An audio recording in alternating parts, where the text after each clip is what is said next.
Hello friends, હું જીતીપ ગોરલિયા આપ સૌનું હાર્દિક સ્વાગત કરું છું. તો વિદ્યાર્થી મિત્રો, કેમ છો બધા? મજામાં?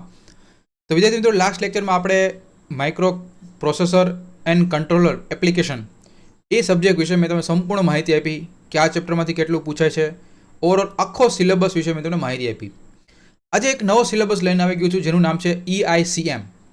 EICM બહુ મોસ્ટ ઇમ્પોર્ટન્ટ સબ્જેક્ટ છે અને આ સબ્જેક્ટ GTU માટે અને સાથે સાથે આપણે રિયલ લાઈફ એપ્લિકેશન આપણે જ્યારે કોઈ પણ આપણે જોબમાં જશું ત્યારે પણ આ સબ્જેક્ટ તમને બહુ હેલ્પફુલ થશે. તો આ સબ્જેક્ટ બહુ ધ્યાનપૂર્વક કન્સેપ્ચ્યુઅલી આપણે સમજવાનો છે. તો વિદ્યાર્થી મિત્રો, આજના લેક્ચરમાં હું તમને સંપૂર્ણ માહિતી આપવાનો છું કે આ સબ્જેક્ટમાં કયા ચેપ્ટર કેટલા માર્કના પૂછાય છે, કયો ટોપિક ઇમ્પોર્ટન્ટ છે, બીજી વસ્તુ કયો ટોપિક આપણે ન કરીએ તો પણ ચાલે. તો બધી ઓવરઓલ બધું એનાલિસિસ આજે હું તમને શીખવાડવાનો છું. તો વાલા મિત્રો, ફટાફટ લેક્ચરની શરૂઆત કરીએ. એની પહેલાં હજી સુધી તમે મારુતિ એકેડેમી ચેનલને સબસ્ક્રાઇબ ન કર્યું હોય તો ફટાફટ સબસ્ક્રાઇબ કરજો અને બાજુમાં આવેલું જે બેલ આઇકન છે નાનું અમથું એને પ્રેસ કરજો, જેથી બધા લેક્ચર તમને ફટાફટ મળતા રહે. તો ચાલો લેક્ચરની શરૂઆત કરીએ. નામ છે EICM. વાલા મિત્રો, આજે આખું ચેપ્ટર છે electrical installation, commissioning and maintenance. બરાબર, EICM. જો કેટલા સબ્જેક્ટ એવા: electrical installation, commissioning and maintenance. બરાબર. તો આમાં આપણે આ જે સબ્જેક્ટ છે એ સબ્જેક્ટ સૌથી પહેલાં તો 4 ક્રેડિટનો સબ્જેક્ટ છે, 70 માર્કનો છે અને આ સબ્જેક્ટ છે એમાં 5 ચેપ્ટર આવે છે. 5 ચેપ્ટરમાં પહેલું ચેપ્ટર શું છે ખબર છે? એ છે installation of electrical equipment. Installation of electrical equipment જે 14 માર્કનું છે. વેરી વેરી વેરી ઇમ્પોર્ટન્ટ છે આ ચેપ્ટર ભાઈ, 14 માર્કનું. હવે આ સબ્જેક્ટમાં શું ભણવું છે ઓવરઓલ તમને કહી દઉં, પછી આપણે હમણાં ટોપિક તો ભણવાના જ છે કે ભાઈ કોઈ પણ ઇલેક્ટ્રિકલ ઇક્વિપમેન્ટ હોય, કોઈ પણ ઇલેક્ટ્રિકલ ઇક્વિપમેન્ટ એને કેવી રીતે લોડ કરવું, કેવી રીતે અનલોડ કરવું, કેવી રીતે એને આપણે ઇન્સ્ટોલ કરવું, બધી વસ્તુ કઈ કઈ સેફટી રાખવી, બધી વસ્તુ આપણે આ ચેપ્ટર છે આ ચેપ્ટરમાં આપણે ભણવાના છે. બીજું ચેપ્ટર શું છે? Commissioning and testing. કોઈ પણ તમે ઇક્વિપમેન્ટ લઈ લો, ઇલેક્ટ્રિકલ ઇક્વિપમેન્ટ, એનું હંમેશા કમિશનિંગ થતું હોય અને ટેસ્ટિંગ કરવાનું હોય છે. પછી જ એને આપણે બજારમાં મૂકતા હોય. કોઈ પણ વસ્તુ સાદામાં સિમ્પલ તમને કહું, આ બોલપેન છે તો બોલપેન જ્યારે જે બનાવી હશે એમાં પણ આપણે સૌથી એને પણ ટેસ્ટિંગ લીધું હોય કે ભાઈ આ વ્યવસ્થિત હાલે છે કે નહીં. હું જ્યારે કોઈ પણ કર્સરમાં હું પ્રેસ કરું છું તો ચાલે કે નહીં, એટલા સમયમાં કેટલો સમય ચાલે છે, આ બધી વસ્તુ એ ટેસ્ટિંગમાં હોય. તો મિત્રો, આ છે ચેપ્ટર નંબર 2. હવે આપણે વિશે વાત કરીએ ચેપ્ટર નંબર 3. ચેપ્ટર નંબર 3માં શું છે? Maintenance of electrical equipment. કોઈ પણ ઇલેક્ટ્રિકલ ઇક્વિપમેન્ટ હોય, એ પછી તમારું ટ્રાન્સફોર્મર હોય, એ તમારું પછી સર્કિટ બ્રેકર હોય, કે તમારું પછી આઇસોલેટર હોય, કોઈ પણ ઇલેક્ટ્રિકલ ઇક્વિપમેન્ટ, ઇવન MCB પણ હોય, બરાબર, ELCB હોય, બરાબર, કોઈ પણ ઇલેક્ટ્રિકલ ઇક્વિપમેન્ટ લઈ લો એનું મેન્ટેનન્સ કરવું પડે. બાકી એ લાંબા સમય સુધી પછી કામ કરે નહીં. At the time of working કરી શકે નહીં, at the time of fault એ પણ વર્કિંગ થાય નહીં. તો કોઈ પણ વસ્તુ છે, કોઈ પણ ઇક્વિપમેન્ટ છે ઇલેક્ટ્રિકલ ઇક્વિપમેન્ટ, એનું હંમેશા મેન્ટેનન્સ કરવું પડે. તો એ જે ઇલેક્ટ્રિકલ ઇક્વિપમેન્ટ છે એ આપણે ભણવાના છે કે કયા ઇલેક્ટ્રિકલ ઇક્વિપમેન્ટ જેમાં મેન્ટેનન્સ બહુ ખૂબ જરૂરી છે. તો મેન્ટેનન્સમાં શું ધ્યાન રાખવું જોઈએ, કયા પેરામીટર ઉપર વધારે ધ્યાન આપવું છે, એ બધી વસ્તુ આપણે ચેપ્ટર નંબર 3માં ભણશું. Chapter number 4, troubleshooting of electrical equipment. Trouble shooting કે ભાઈ એરર આવે છે ઘણી બધી ઇલેક્ટ્રિકલ ઇક્વિપમેન્ટમાં. ઇલેક્ટ્રિકલ ઇક્વિપમેન્ટ જેમ કે ઇસ્ત્રી છે, AC છે, ટીવી છે, ફ્રીજ છે, વોશિંગ મશીન છે, ઘરઘંટી છે, આ બધા ઇલેક્ટ્રિકલ ઇક્વિપમેન્ટ એમાં કેવા પ્રકારના ટ્રબલ શૂટિંગ આવે છે, કેવા પ્રકારની એરર આવે છે. તો આ બધી વસ્તુ આપણે ચેપ્ટર નંબર 4માં ભણશું. ચેપ્ટર નંબર 14 એટલે કે 14 માર્કનું ચેપ્ટર છે ભાઈ. Chapter number 5, electrical accidents and safety. કે ભાઈ કોઈ પણ ઇલેક્ટ્રિકલ ઇક્વિપમેન્ટ છે એને તમે જો વ્યવસ્થિત યુઝ ન કરો, તમે એના પ્રિકોશનથી વાપરો નહીં, તો એક્સિડન્ટ થવાના ચાન્સીસ બહુ છે.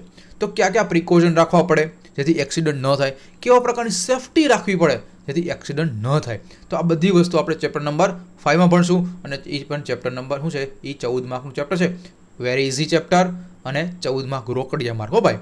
તો ચાલો હવે આપણે કયા ટોપિક છે એના વિશે હું તમને માહિતી આપી દઉં. 4 ક્રેડિટનો સબ્જેક્ટ છે એ તો મેં તમને સમજાવ્યું જ છે. ચાલો, સૌથી પહેલું ચેપ્ટર ઓલરેડી મેં તમને વાત કરી એ પ્રમાણે આપણે ચેન્જ કરી નાખી. Unit number 1, installation of electrical equipment. Installation of electrical equipment. જો શું છે, describe the planning before unloading of heavy electrical equipments at site. કે ભાઈ તમે કોઈ પણ ઇલેક્ટ્રિકલ ઇક્વિપમેન્ટ લ્યો, એનું તમે અનલોડિંગ, ઇન્સ્પેક્શન, સ્ટોરેજ કેવી રીતે કરવું, ફાઉન્ડેશન કેવી રીતે કરવું, એલાઇનમેન્ટ કેવી રીતે રાખવું. તો આ બધી વસ્તુ આપણે કોઈ પણ ઇલેક્ટ્રિકલ ઇન્સ્ટ્રુમેન્ટ તમે ઇક્વિપમેન્ટ એને અનલોડ કરતા હોય અથવા લોડિંગ કરતા હોય ત્યારે આ બધું આપણે ધ્યાન રાખવું પડે. કે પેરામીટર ધ્યાન રાખવા પડે એ આપણે આ ટોપિકમાં ભણવાના છે. પછી કયા પ્રકારના ઇક્વિપમેન્ટ છે, એટલે કે list of tools and instrument required four installation. કોઈ પણ ઇલેક્ટ્રિકલ ઇક્વિપમેન્ટ હોય, દાખલા તરીકે મારે સર્કિટ બ્રેકર છે, એ મારે ઇન્સ્ટોલ કરવું છે. તો સર્કિટ બ્રેકર ઇન્સ્ટોલ કરવું હોય તો મારે એનું ફાઉન્ડેશન જોવું પડે, એમાં કયા પ્રકારના ઇક્વિપમેન્ટ યુઝ થતા હોય બધા મારે જરૂર પડે. પછી technical report, inspection and storage and handling of transformer, switch gear and motors and standard field of quality, plan four installation of power transformer, HT motor and SF6 circuit breaker. તો આ જે બધા ઇક્વિપમેન્ટ છે એના વિશે આપણે અહીંયા આપ્યું કે ભાઈ એટલે ટોપિક છે કે જેમાં આપણે ઇલેક્ટ્રિકલ ઇક્વિપમેન્ટ એનું ઇન્સ્ટોલેશન કરવું હોય તો કયા પેરામીટર ધ્યાનમાં રાખવા જોઈએ, એટલે એટલા ઇક્વિપમેન્ટ આપણે જોશું. પછી સ્ટાન્ડર્ડ્સનું પ્રોસિજર છે, કોઈ પણ ભાઈ ઇલેક્ટ્રિકલ ડોમેસ્ટિક અને ઇન્ડસ્ટ્રીયલ સોલાર પ્લાન્ટ અથવા વિન્ડ પ્લાન્ટ જે બેસાડે છે, ઇન્સ્ટોલ કરે છે, તેમાં કયા પ્રકારના સ્ટાન્ડર્ડ શું છે ભાઈ, સ્ટાન્ડર્ડ પ્રોસિજર શું છે, સ્ટાન્ડર્ડ પ્રોસિજર તો એ આપણે 1.8માં ભણશું. તો યુનિટ નંબર 1માં આપણા મેજર 7 થી 8 ટોપિક છે જે ઇલેક્ટ્રિકલ ઇક્વિપમેન્ટને લોડિંગ અને અનલોડિંગ કરીએ ત્યારે કયા પેરામીટર ધ્યાનમાં રાખવા પડે એ આપણે ચેપ્ટર નંબર 1 અને 14 માર્કમાં ચેપ્ટર આપણા રોકડિયા માર્ક. રેડી? હવે ચેપ્ટર નંબર 2 વિશે વાત કરીએ. ચેપ્ટર નંબર 2 શું છે, મેં તમને કીધું એ પ્રમાણે શું છે, કમિશનિંગ એન્ડ ટેસ્ટિંગ. તો test before commissioning of electrical equipment, electrical and mechanical test, preparation before commissioning, power transformer instruments required for testing. એટલે કે કઈ પ્રકારની ટેસ્ટ આપણે યુઝ કરીએ છીએ.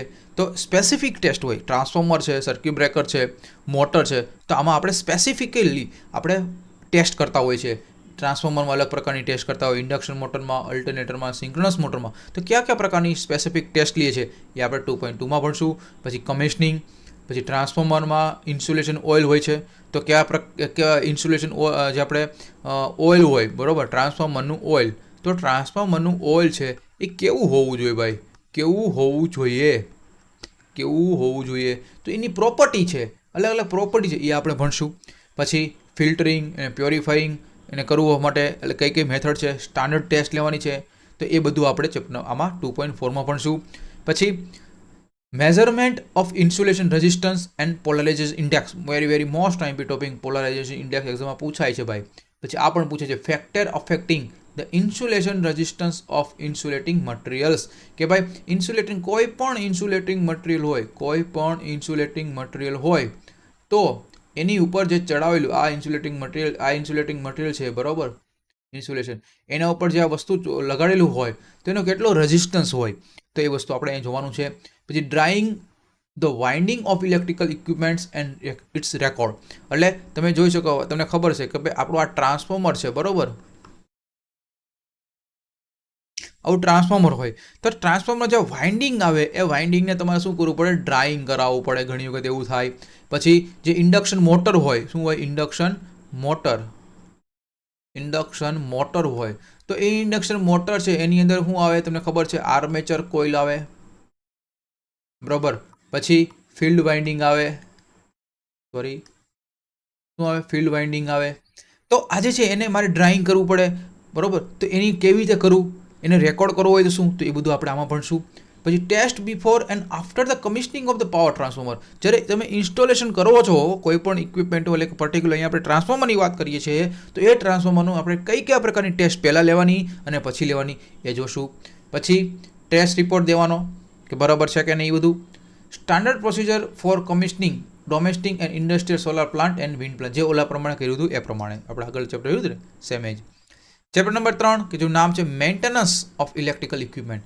કયા પ્રકારની મેન્ટેનન્સ, તો સૌથી પહેલાં એમાં જરૂર આપણે ક્વેશ્ચન થાય કે હું કામ મેન્ટેનન્સ કરવું જોઈએ, need of function of the maintenance department, શા માટે જરૂર પડી મેન્ટેનન્સ ડિપાર્ટમેન્ટની, what is the reason behind of that, તો એ આપણે જોવાનું છે ભાઈ.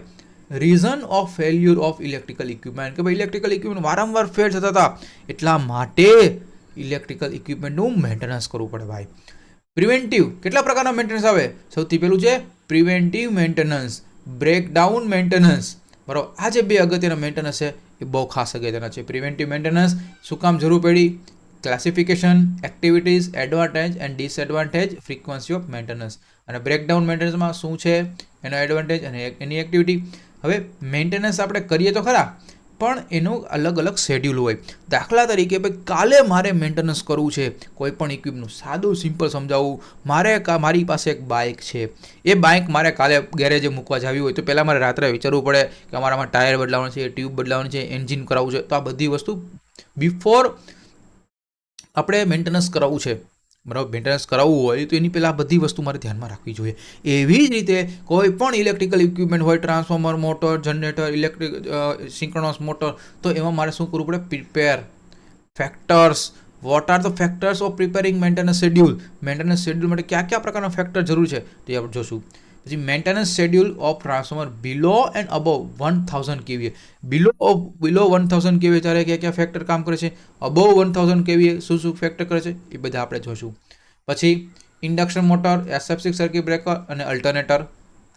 પછી probable faults due to poor maintenance, કે ભાઈ પુઅર મેન્ટેનન્સ, જો મેન્ટેનન્સ ન કરીએ અને મેન્ટેનન્સ કરીએ પણ સરખું ન કરીએ તો કેવા કેવા પ્રકારના ફોલ્ટ ક્રિએટ થાય છે in the transformers, induction motor, alternator, circuit breaker, overhead lines, battery and solar plant inverter. તો એ આપણે જોશું. Advantage of conditioning and monitoring equipments, conditioning and monitoring of 3-phase transformer and 3-phase induction motor, maintenance of domestic and industrial solar plant and there core component and wind plant. આપણે chapter number 3 વિશે વાત કરી. અને chapter number 4 છે જે છે trouble shooting of electrical equipment. તો electrical equipment છે એ ફોલ્ટમાં આવે, શાના કારણે આવે? તો વોટ આર ધ કોઝિસ? બે પ્રકારના કોઝિસ હોય, ઇન્ટરનલ અને એક્સટર્નલ. તો instruments and tools for trouble shooting, કે ભાઈ ટ્રબલ શૂટિંગ, કે ભાઈ ઇલેક્ટ્રિકલ ઇક્વિપમેન્ટ આવ્યો, ફોલ્ટ આવ્યો, બરાબર, તો એ ફોલ્ટને ક્લિયર કરવા માટે કયા કયા પ્રકારના ઇન્સ્ટ્રુમેન્ટ હોય, ટૂલ્સ હોય, તો એ આપણે જોશું. Common troubles of electrical equipment, DC મશીનમાં કયા કયા પ્રકારના જનરલી ફોલ્ટ આવે છે, એસી મશીનમાં, ટ્રાન્સફોર્મરમાં, સર્કિટ બ્રેકરમાં, પછી અંડરગ્રાઉન્ડ કેબલમાં, ઇલેક્ટ્રિકલ ઇન્સ્ટોલેશનમાં, એ આપણે જોશું. Need of troubleshooting chart એ જોશું. પછી troubleshooting chart of DC machine and both single phase and 3-phase transformer, troubleshooting of induction motor, troubleshooting of SF6 circuit breaker, troubleshooting of domestic fan, electrical iron, ceiling fan, washing machine, air cooler. આ એક્ઝામમાં પૂછાય છે, બરોબર. કયા કયા પ્રકારના આપણે fault આવે છે એ જોશું. પછી ચેપ્ટર નંબર 5 છેલ્લું અને મસ્તનું ચેપ્ટર, સાવ થિયરિટિકલ, એક્ઝામમાં most time major causes of electrical equipment. ક્યાં મેજર કોઝિસ ક્યાં છે ઇલેક્ટ્રિકલ ઇક્વિપમેન્ટના, અને વારંવાર જે ઇલેક્ટ્રિકલ એક્સિડન્ટ થાય છે એના કન્સિક્વન્સીસ શું છે, બરોબર. પછી આપણે શોર્ટ લાગે તો what are the affecting severity of electrical shock and preventive steps against the electrical accidents. હવે ઇલેક્ટ્રિકલ એક્સિડન્ટ થાય છે આપણે, બરાબર, તો એની માટે ઘરે આપણે શું ધ્યાન રાખવું જોઈએ? તો સૌથી પહેલાં આપણે કોઈ પણ ઇલેક્ટ્રિકલ ઇક્વિપમેન્ટ એનું આપણે અર્થિંગ કરાવવું જોઈએ, એટલે કે necessity of earthing, various factor affecting the earth resistance, advantage of type of earth electrode. કેટલા પ્રકારના અર્થિંગ હોય? બે પ્રકારના, પ્લેટ અર્થિંગ અને પાઇપ અર્થિંગ, અને coil earthing and chemical earthing. આમ જોઈએ તો 4 પ્રકારના, કેટલા ભાઈ? 4 પ્રકારના અર્થિંગ હોઈ શકે, પ્લેટ, પાઇપ, પછી કેવું હતું કોઇલ અને કેમિકલ, PPCC. હવે પછી આપણે જોશું કે ભાઈ એમાં જે અર્થિંગ છે, અર્થિંગ પ્રોસીજર શું છે, કયા પ્રકારના અર્થિંગ રોડ વાપરવા જોઈએ, કેટલા પ્રકારના છે એ જોશું. પછી describe the procedure of shutting down of substation and certificate of requisition of shutdown, permit to work અને લાઇન ક્લિયર સર્ટિફિકેટ. કે કોઈ પણ મારે મેન્ટેનન્સ લેવું હોય તો એની માટે મારે પરમિશન લેવી પડે. ઓવરહેડ લાઇન હોય તો ઓવરહેડ લાઇનમાં શું કરવું પડે, કે ચાલ બંધ કરવી હોય તો સૌથી પહેલાં મારે શું કરવું જોઈએ એ આપણે જોશું. Fire extinguishers and fix installation and portable device. જે ફાયર એક્સટિંગ્વિશર છે તો એના કઈ જગ્યાએ મૂકવા જોઈએ, માઉન્ટેડ ક્યાં કરવું જોઈએ, ફિક્સ ઇન્સ્ટોલેશન કરવું જોઈએ, પોર્ટેબલ ડિવાઇસ હોય એ આપણે જોશું. કેટલા પ્રકારના જે ફાયર એક્સટિંગ્વિશર આવે એ આપણે જોશું. એનું ઓપરેશન કેવી રીતે કરવાનું છે એ આપણે જોશું. તો આ વાલા મિત્રો ટોટલ 5 ચેપ્ટર આપણે જોયા કેટલા ટોટલ 5 ચેપ્ટર વિશે મેં તમને માહિતી આપી. એમાં જે પહેલું chapter installation of electrical equipment, commissioning and testing, maintenance of electrical equipment, troubleshooting of electrical equipment અને ઇલેક્ટ્રિકલ એક્સિડન્ટ્સ એન્ડ સેફ્ટી. તો પાંચે 5 ચેપ્ટર છે એ 14 માર્કના છે અને ટોટલ સાથે તમારું 70 માર્કનું પેપર. સમજી ગયા? તો વાલા મિત્રો, અહીં સુધી લેક્ચર રાખીએ અને કંઈ પણ ડાઉટ હોય, કંઈ પણ ક્વેશ્ચન હોય તો કમેન્ટ બોક્સમાં મને પિન કરજો, મેસેજ કરજો, જેથી હું તમને જવાબ આપી શકું અને તમારા પ્રોબ્લેમનું સોલ્યુશન આવી શકે. તો વાલા મિત્રો, મેક્સિમમ લોકોને શેર કરો વોટ્સઅપ ગ્રુપમાં, ટેલિગ્રામ ચેનલમાં, જેથી બધા લોકોના વિડીયો લેક્ચર મળે અને આવા આપણે ન ખ્યાલ હોય કે કયા ટોપિક ઇમ્પોર્ટન્ટ છે તો એ વિશે તમને એને ખ્યાલ આવે. બરાબર વાલા મિત્રો? તો હજી સુધી તમે મારુતિ એકેડમી ચેનલ સબસ્ક્રાઇબ ન કરી હોય તો ફટાફટ સબસ્ક્રાઇબ કરી દેજો અને પાછું બાજુમાં બેલ આઇકન છે એને પ્રેસ કરી દેજો. ચલો bye, take care, see you soon.